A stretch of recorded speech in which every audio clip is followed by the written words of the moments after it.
भक्तजनों, माताओं, बहनों, सादर जय श्री कृष्ण। हमारे YouTube चैनल में आप सभी का बहुत बहुत स्वागत है। मैं हूं आपके साथ आचार्य धर्मेंद्र शास्त्री। सबसे पहले आपको और आपके पूरे परिवार को श्री गणेश महाचतुर्थी की बहुत बहुत शुभकामनाएं और बधाइयां। भगवान गणेश जी का भरपूर आशीर्वाद आपके जीवन पर सदैव बना रहे। आपके जीवन में, आपके परिवार में सदैव मंगल ही मंगल होता रहे और महागणेश चतुर्थी जो कि आपके लिए पुण्यदायी रहे। आप निरंतर उन्नति करें, प्रगति करें, आप स्वस्थ रहें, व्यस्त रहें और मस्त रहें। भाद्रपद माह के शुक्ल पक्ष की जो चतुर्थी होती है उसे महाचतुर्थी कहा जाता है। श्री गणेश महाचतुर्थी की दिव्य और ज्ञानमयी कथा हम आपको सुनाने जा रहे हैं।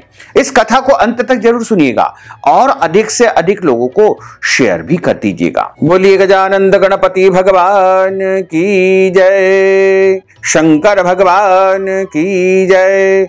गजाननं भूत गणादि सेवितं कपित्थ जम्बू फलचारु भक्षणं उमासुतं शोक विनाशकारकं नमामि विघ्नेश्वर पाद पंकजं। विघ्नेश्वराय वरदाय सुरप्रियाय लंबोदराय सकलाय जगद्धिताय नागाननाय श्रुति यज्ञ विभूषिताय गौरी सुताय गणनाथ नमो नमस्ते। बोलिए गजानंद गणपति भगवान की जय। एक समय की बात है, नैमिषारण्य तीर्थ में शौनकादि 88,000 ऋषियों ने शास्त्रों के ज्ञाता सूत जी महाराज से पूछा, हे सूत जी महाराज, सभी कार्यों की उपद्रव रहित समाप्ति किस तरह से होती है और धन को कमाने में कैसे सफलता प्राप्त कर सकते हैं और मनुष्यों की पुत्र सौभाग्य एवं धन संपत्ति की बढ़ोतरी किस प्रकार से हो सकती है। पति पत्नी में क्लेश भाव से बचाव, यानी पति पत्नी में प्रेम बना रहे तथा भाई भाई में आपस में लड़ाई झगड़ा न हो, उदासीनता से कैसे छुटकारा मिल सकता है, विद्या की प्राप्ति कैसे हो, व्यापार में उन्नति कैसे हो, खेती एवं राजाओं को अपने दुश्मनों पर, अपने शत्रुओं पर किस प्रकार से विजय प्राप्त हो, किस देवता की आराधना से मनुष्यों के जीवन की समस्त मनोकामनाएं पूर्ण हो सकती है। आप कृपा करके हमें कोई ऐसा उत्तम व्रत बताइए, ऐसी कोई कथा सुनाइए। हे सूत जी, इन सब को आप विस्तार पूर्वक बताइए। सूत जी महाराज ने कहा कि हे मुनियों, एक प्राचीन समय की बात है जब कौरव और पांडवों की सेना में युद्ध करने के लिए तैयार हो रही थी। उसी समय महाराजा युधिष्ठिर ने भगवान कृष्ण से पूछा था, हे कृष्ण जी, हमारी बिना किसी विघ्न से विजय किस प्रकार से होगी, किस देवता की आराधना से हम इस मनोकामना की सिद्धि प्राप्त कर सकेंगे, यानी हमारे सारे कार्य निर्विघ्नता पूर्वक किस प्रकार से संपन्न हो सकते हैं। तब भगवान कृष्ण ने कहा कि हे युधिष्ठिर, आप पार्वती जी की रज से उत्पन्न भगवान गणेश जी की पूजा कीजिए। उनकी आराधना से अपना राज्य आपको पुनः मिल जाएगा, इसमें कोई भी संशय नहीं है। युधिष्ठिर ने कहा कि हे ऋषिकेश, भगवान गणेश जी के पूजन का क्या विधान है, किस तिथि को उनकी पूजा करनी चाहिए। भगवान कृष्ण कहने लगे कि हे युधिष्ठिर, भाद्रपद माह के शुक्ल पक्ष की चतुर्थी तिथि को भगवान श्री गणेश जी का विशेष पूजन अर्चन करना चाहिए, क्योंकि भगवान गणेश जी का प्रागट्य का दिवस श्री गणेश चतुर्थी माना जाता है। यह युधिष्ठिर, यदि आप चाहें तो श्रद्धा पूर्वक इस दिन चतुर्थी का विशेष पूजन अर्चन करके व्रत भी रख सकते हैं। यह युधिष्ठिर, भगवान गणेश जी की प्रसन्नता के लिए आपको भाद्रपद माह के शुक्ल पक्ष की गणेश चतुर्थी को विशेष पूजन अर्चन करना चाहिए। व्रत वाले दिन सुबह उठ करके सफेद तिल से स्नान करें। दोपहर में अपनी शक्ति अनुसार आधा तोला, 1 तोला, 2 तोला अथवा 4 तोले की सोने की मूर्ति बना ले। सोने के अभाव में चांदी की बना ले। चांदी की मूर्ति न बनवा सकते हैं तो मिट्टी की मूर्ति बनवा ले। मिट्टी की मूर्ति नहीं बना सकते हैं तो गोबर की मूर्ति भी आप बना सकते हैं। धन के होते हुए कमी न बरते, यही आपके लिए वैरी विनाशक और सिद्धि विनायक महागणेश जी की पूजा होगी। मनोकामना को पूर्ण करने के लिए भाद्रपद माह के शुक्ल पक्ष की चतुर्थी को इनकी आराधना करना चाहिए। ऐसा करने से आपकी सारी इच्छाएं पूर्ण होगी। ध्यान करने की विधि, एक दांत वाले, छाछ के समान बड़े कान वाले, हाथी की तरह मुख वाले, 4 भुजाओं वाले, हाथ में जो है कई प्रकार के पाश और अंकुश धारण करने वाले सिद्धि विनायक गणेश जी का हम ध्यान करते हैं। एक चित्त होकर के भगवान श्री गणेश जी का पूजन करें।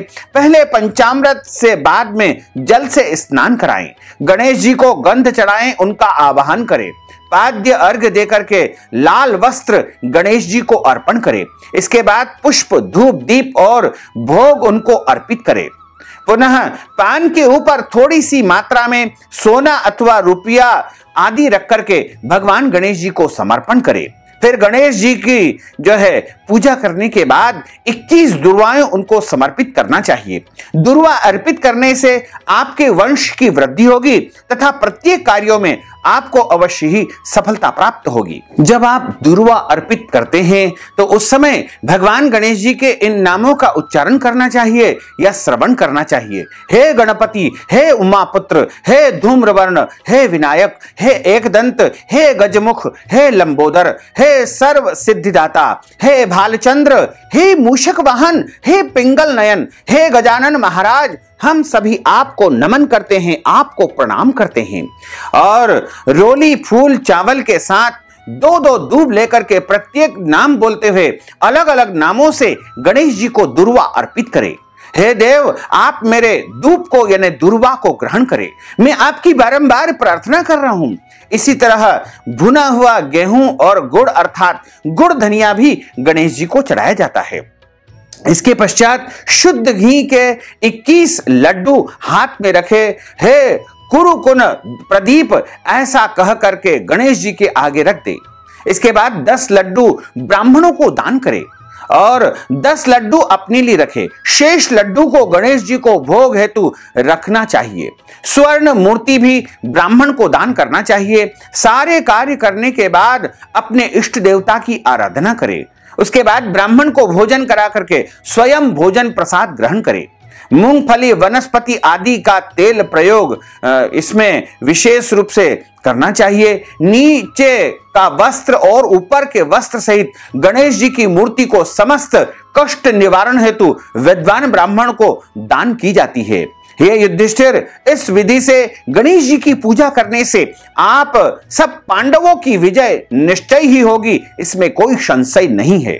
गुरु से दीक्षा ग्रहण करते वक्त वैष्णव आदि गुरु से गणेश पूजन करते हैं। इनकी पूजा करने से विष्णु, शिव, सूर्य, पार्वती, दुर्गा, अग्नि आदि विशिष्ट देवताओं की आराधना हो जाती है और इनकी आराधना से चंडिका आदि सारे देवी देवता प्रसन्न होते हैं।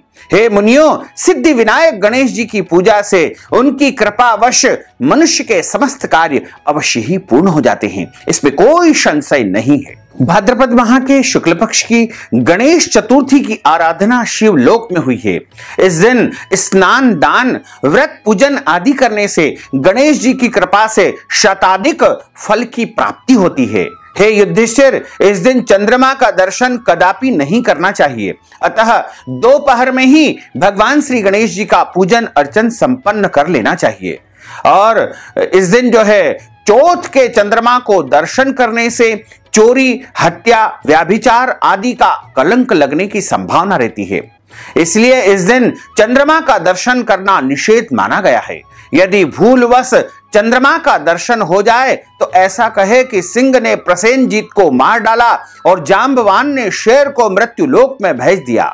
हे बेटा, अब रो नहीं, तुम्हारी स्यमंतक मणि यहां पर है, इस प्रकार मनुष्य को कहना चाहिए। तो भाद्रपद माह के शुक्ल पक्ष की गणेश चतुर्थी के दिन भगवान शंकर एक समय कहीं पर गए हुए थे और माता पार्वती स्नान कर रही थी, तो उन्होंने मिट्टी का एक पुतला बना करके उसमें प्राण फूंक दिए और उसका नामकरण संस्कार कर दिया और कहा कि तुम मेरे पुत्र के भांति द्वार पर उपस्थित रहो, यदि कोई भी यहां पर आता है तो उसे अंदर मत आने देना, क्योंकि मैं स्नान कर रही हूं और जब तक मैं स्नान नहीं कर लेती हूं वो कोई भी हो उसे अंदर बिल्कुल मत आने देना। इस प्रकार अपनी माता की आज्ञा को स्वीकार करते हुए गणेश जी द्वार पर उपस्थित हो गए और उसके पश्चात भगवान शंकर जी का वहां पर आगमन हुआ। शंकर जी जैसे ही अंदर प्रवेश करने लगे उनको रोक दिया गया। बोला कि माता अभी स्नान कर रही है। भगवान शंकर क्रोधित हो गए कि तुम कौन होते हो मुझे रोकने वाले, और मैं अपनी भार्या अपनी पत्नी से मिलने के लिए अंदर जा रहा हूं। तब गणेश जी ने उनको बारंबार रोकना चाहा कि मैं अपनी माता की आज्ञा का पालन कर रहा हूं। तब भगवान शंकर जी क्रोधित हो गए और उस बालक का मस्तक धड़ से अलग कर डाला। कुछ देर के पश्चात जब माता पार्वती स्नान से निवृत्त हुई, बाहर आकर देखा तो अपना बालक जो है वहां पर मरा हुआ पड़ा हुआ है। उसका सिर और धड़ अलग अलग पड़ा हुआ है। वह दुखी होकर के विलाप करने लगी। तब भगवान शंकर जी ने पूछा कि देवी तुम क्यों विलाप कर रही हो, ये कौन है? तो माता पार्वती कहने लगी कि हे स्वामी, यह मेरा बालक है और इसको मिट्टी से मैंने बनाया था और इसमें प्राण फूंक दिए थे। तब भगवान शंकर जी भी बड़े दुखित हुए और अपने गणों को आज्ञा दी कि जाओ, इस समय पृथ्वी लोक पर जो भी पहला प्राणी तुम्हें मिले उसका सिर लेकर के आ जाना। भगवान शंकर जी गण तुरंत जाते हैं और पहला प्राणी हाथी ही उन्हें मिला। एक हाथी के बच्चे का सिर काट करके ले आते हैं और गणेश जी का जो धड़ था उस पर लगा करके भगवान शंकर जल छिड़क देते हैं और उसी समय वह प्राणी जो है सजीव हो जाता है, उसके अंदर प्राण आ जाते हैं और उसी समय उसका नाम गणेश जी जो है भगवान शंकर नामकरण कर देते हैं। तथा माता पार्वती अपने पुत्र गणेश जी को गले से लगा करके बड़े ही प्रसन्न होती है। इस प्रकार भाद्रपद माह के शुक्ल पक्ष की गणेश चतुर्थी के दिन गणेश जी का प्रागट्य हुआ है, इसलिए इसे महागणेश चतुर्थी कहा जाता है। और गणेश जी की पूजा करने से सारी बाधाएं निवृत्त हो जाती है, मनुष्य के जीवन की समस्त मनोकामनाएं अवश्य ही पूर्ण हो जाती है। भगवान गणेश जी को विघ्नहर्ता माना गया है, मंगलकर्ता माना गया है, इसलिए प्रत्येक कार्यों के शुभारंभ में भगवान गणेश जी का विशेष पूजन अर्चन किया जाता है। और जो मनुष्य इस दिन चंद्रमा का दर्शन कर लेता है उन्हें जो है कलंक का सामना करना पड़ता है। यदि गलती से भी उन्होंने चंद्रमा का दर्शन कर लिया है तो उनको यह स्यमंतक मणि की कथा का श्रवण करना चाहिए। भगवान शंकर जी कहते हैं कि इस कथा का ध्यान पूर्वक श्रवण करें। भाद्रपद माह को शुक्ल पक्ष की चतुर्थी को सदैव गणेश जी को सुंदर फल वाले व्रत का वर्णन करना चाहिए। स्त्री पुरुष जो भी इस व्रत को करते हैं वे शीघ्र ही कष्टों से मुक्ति प्राप्त कर लेते हैं। एक समय की बात है, सनत कुमार जी पूछते हैं कि पूर्व काल में इस व्रत को किसने किया था, मृत्यु लोक में यह व्रत कैसे शुरू हुआ, इसे विस्तार पूर्वक बताइए। शंकर भगवान ने कहा कि इस व्रत को सबसे पहले भगवान कृष्ण जी ने किया था जब उन पर झूठा दोष लगा था। तब उसके निवारण हेतु नारद जी ने इसका सारा विधान उन्हें बताया था। सनत कुमारों ने आश्चर्य से दोबारा प्रश्न किया कि हे नंदकेश्वर, कृष्ण भगवान सृष्टि को रचने वाले हैं, पालन करने वाले हैं एवं नष्ट करने वाले हैं तथा निर्गुण एवं सगुण सब गुणों से युक्त है। ऐसे समस्त प्राणियों के हृदय में रहने वाले भगवान कृष्ण को झूठा आरोप या झूठा दोष कैसे लगा, यह आश्चर्यजनक है। आप इस उपाख्यान को हमें पूरा पूरा सुनाइए। भगवान शंकर कहने लगे कि पृथ्वी को भार मुक्त करने के लिए विष्णु भगवान और हलधर बलराम जी ने जब वसुदेव जी के यहाँ पुत्र के रूप में जन्म लिया था तो मगध के राजा जरासंध के एक बार बार आक्रमण करने के फलस्वरूप कृष्ण भगवान ने समुद्र में सोने की द्वारिकापुरी निर्मित कर दी थी तथा उन सब 16,000 रानियों के लिए 16,000 महलों को बनवाया तथा उन सब महलों में पारिजात नाम के वृक्ष भी लगवाए थे। 56 करोड़ यादवों के लिए 56 करोड़ मकानों का निर्माण भी भगवान ने द्वारका नगरी में करवाया था। इसके अतिरिक्त ब्राह्मण, क्षत्रिय, वैश्य एवं शूद्रादि लोगों के लिए निवास स्थान भी बनवाए थे जहां जनता शांति पूर्वक निवास करती थी। उस पुरी में उग्रसेन नामक राजा के सत्राजित और प्रसेनजित 2 पुत्र हुए। समुद्र के किनारे सूर्य भगवान को प्रसन्न करने के लिए सत्राजित निराहार रह करके कठोर तपस्या करने लगा। सूर्य भगवान उनकी तपस्या से प्रसन्न होकर के उनके सामने उपस्थित हो गए और इससे सत्राजित बहुत खुश हुआ। सत्राजित प्रार्थना करने लगा कि हे तेजस्वरूप, हे स्वयं प्रकाशवान, हे भगवान भास्कर, आपको मेरा बारंबार नमन है, आपको मेरा बारंबार प्रणाम है। आप प्रसन्न हो। सत्राजित की ऐसी प्रार्थना से भगवान सूर्य ने सत्राजित से मधुर वाणी में कहा कि तुम यहां पर कठोर तपस्या क्यों कर रहे हो? आखिर तुम्हारी तपस्या करने का कारण मैं जान सकता हूं। साथ ही तुमने जो कठोर तपस्या की है इससे मैं बहुत प्रसन्न हूं। तुम जो चाहते हो मुझसे वर मांग सकते हो। मैं तुम्हारी पूजा से अत्यधिक संतुष्ट हूं।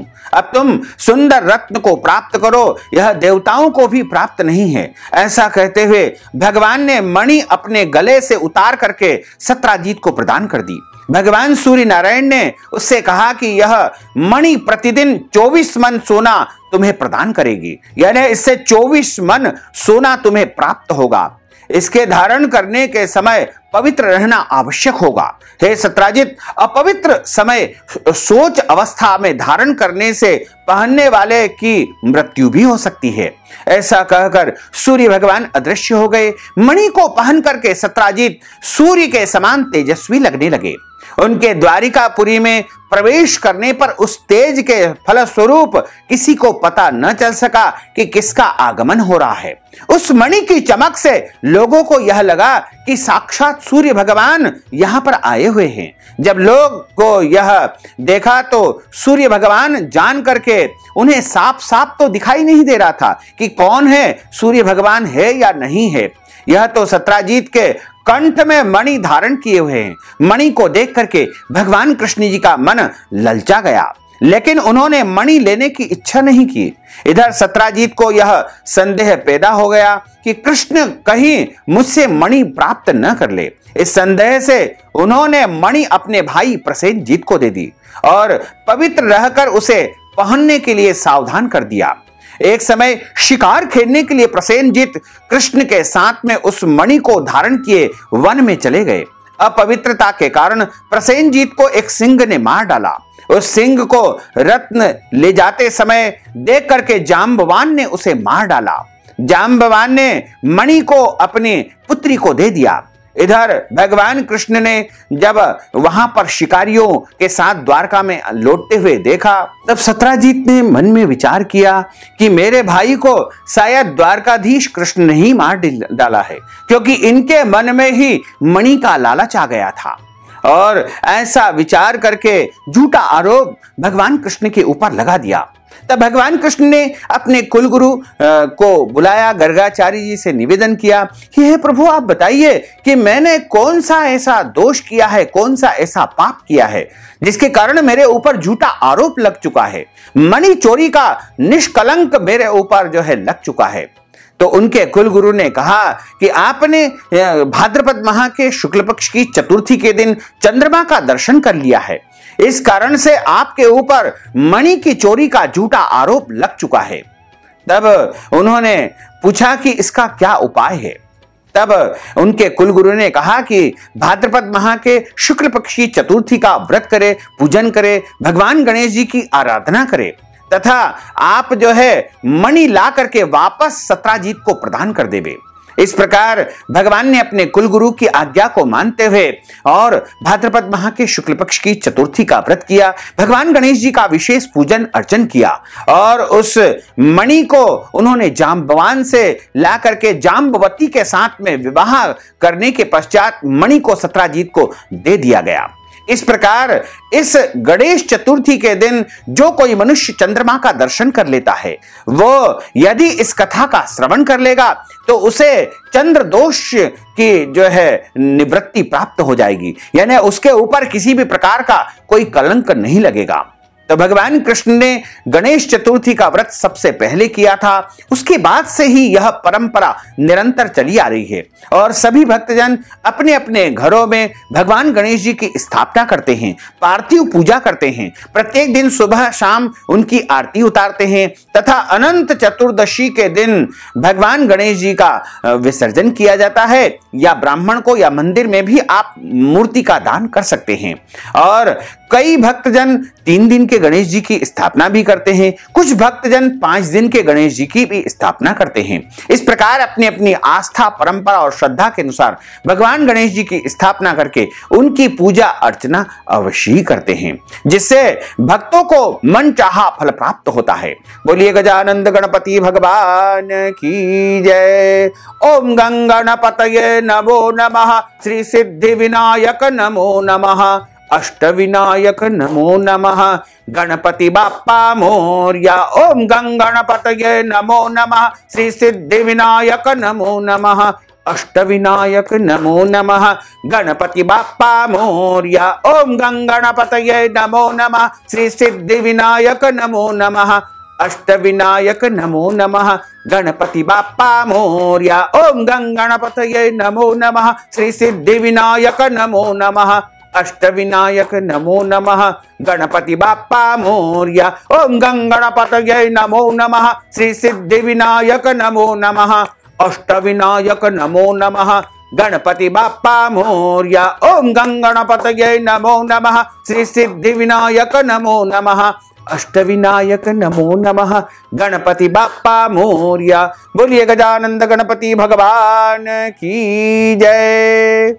भक्तजनों, माताओं, बहनों, आपने श्री गणेश महाचतुर्थी की दिव्य और ज्ञानमयी कथा का श्रवण किया है। यदि आप गणेश चतुर्थी की कथा श्रवण के निमित्त या फिर श्री गणेश चतुर्थी के निमित्त दान दक्षिणा प्रदान करना चाहते हैं तो आप हमारे पेटीएम के माध्यम से, गूगल पे के माध्यम से, फोन पे के माध्यम से या अकाउंट नंबर के माध्यम से नगद राशि पहुंचा करके गणेश महाचतुर्थी का संपूर्ण पुण्य फल प्राप्त कर सकते हैं। साथ ही आपसे अनुरोध है कि हमारे इस ज्ञानवर्धक वीडियो को अधिक से अधिक लोगों को शेयर करिएगा, लाइक करिएगा, कमेंट करिएगा और यदि अभी तक आपने सब्सक्राइब नहीं किया तो अभी और इसी समय सब्सक्राइब अवश्य कर लीजिए।